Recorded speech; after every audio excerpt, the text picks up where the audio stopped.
Bonjour Geoffrey, Bonjour. dites-moi, avec votre équipe de Montdidier, actuellement, vous vivez un truc de dingue, hein. Ouais, c'est assez exceptionnel ce qui nous arrive. C'était un peu inattendu, on va dire. Donc on est qualifié pour le 7e tour de Coupe de France. Donc il y a de ça maintenant 15 jours, on a réalisé un exploit en battant une équipe de National 3 Saint-Amand-les-Eaux. Alors que nous sommes encore Régional 3, donc 3 divisions au-dessus de nous. C'était déjà une très belle chose et assez, bon, pas incroyable parce qu'on y croyait fermement, mais c'est la première fois dans l'histoire du club qu'on atteignait le 7e tour. Et 3 jours après, cerise sur le gâteau avec le tirage au sort, on a hérité d'un club de Ligue 2, donc un club professionnel, qu'on affrontera en plus au stade de la Licorne. Donc c'est vraiment plein d'émotions qui se mêlent en ce moment.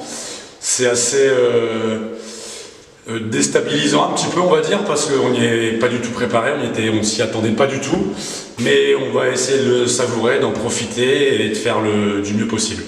Comment justement aborder de la meilleure des façons ce match-là?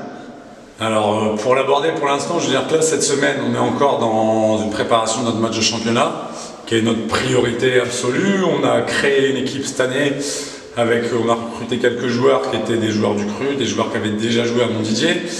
Et pour se donner un objectif en championnat qui est le plus élevé possible, si on pouvait accéder à la Régionale 2, on serait très heureux. Donc c'était ça notre objectif là, d'arriver avec ce match de Coupe de France. C'est un bonus, donc il faut qu'on réussisse à se concentrer sur le championnat. Et le match de coupe, à partir de dimanche soir, on pourra vraiment se plonger dedans. Mais là, vraiment, moi, ma priorité, et j'espère aussi celle des joueurs, c'est de prendre des points dimanche contre Marny-les-Compiègnes chez nous. Et après, on aura le temps de retourner sur notre nuage, de profiter de l'euphorie, se laisser porter par tout ce qui est autour et le préparer de la meilleure des façons. Il y a une effervescence qui est grandissante ici à Montdidier. Vous le ressentez ou vous préférez vous en préserver? Alors je le ressens, on le ressent déjà sur les réseaux, sur moi, sur ma page, sur les messages que je reçois personnellement déjà. C'est sur notre page Facebook, c'est l'effervescence, c'est beaucoup de commentaires. Là notre community manager en ce moment il chôme pas, il y a des publications tous les jours, on est dans les médias, il y a eu France 3, il y a la télé, il y a la radio, donc on est exposé.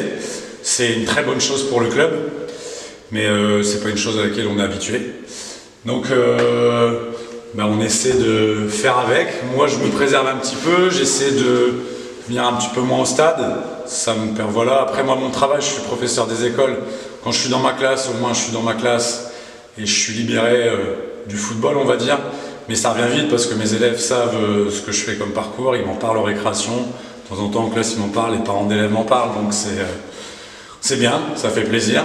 C'est une reconnaissance pour le club, donc c'est quand même que du positif.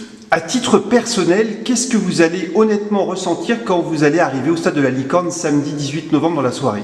Franchement, je sais pas du tout. Je vais pas mentir, j'ai déjà pas mal de choses qui sont bousculées dans mes esprits et certaines nuits qui sont courtes.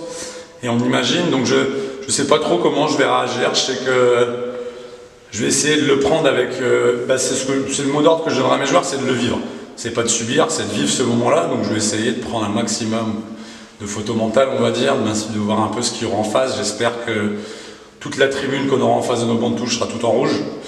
On sait qu'il y en a une partie qui le sera, j'espère que tout le monde jouera le jeu et faire un beau mur rouge. Ensuite, il y aura des émotions particulières parce que j'aurai mes proches qui seront là. Mes joueurs pareil, je sais que dans la tribune derrière moi, il y aura mon père. Donc ça c'est une grande fierté pour moi parce que c'est un ancien joueur du club, il a porté ce maillot-là, donc perpétuer cette tradition de la famille Isaac au MAC, c'est quelque chose qui me tient à cœur. Et de le faire dans un stade comme ça, ce sera exceptionnel. Après je sais pas du tout comment je vais réagir, je sais pas.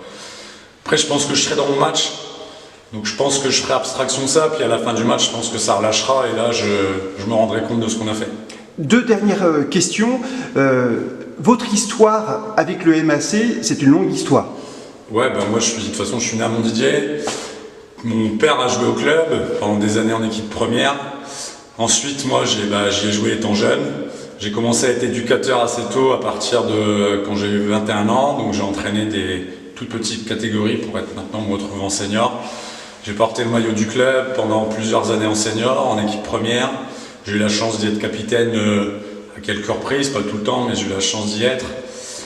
J'ai rencontré beaucoup de personnes ici. Là, l'équipe que j'ai en ce moment, pour plus de la moitié, je les ai entraînés en jeunes. Donc Montdidier, bah, ça me tient au cœur, quoi, ça coule dans mes veines, quoi. Donc c'est vivre ça avec Montdidier, c'est quand même assez particulier. J'ai toujours été fidèle au club, je suis jamais parti, j'ai jamais été voir ailleurs. J'aurais pu, mais voilà, le Montdidier AC, c'est mon club, donc je suis très fier d'y être. S'il fallait imaginer la scène, on est dans le vestiaire de Montdidier au stade de la Licorne, juste avant d'entrer sur la pelouse pour vivre ce grand match historique. Quels seront vos derniers mots? Je leur dirais, je pense, on n'a rien à perdre. Je leur dirais, les gars, on va le faire. L'exploit est possible. Exactement. Merci beaucoup Geoffrey. De rien, merci à vous.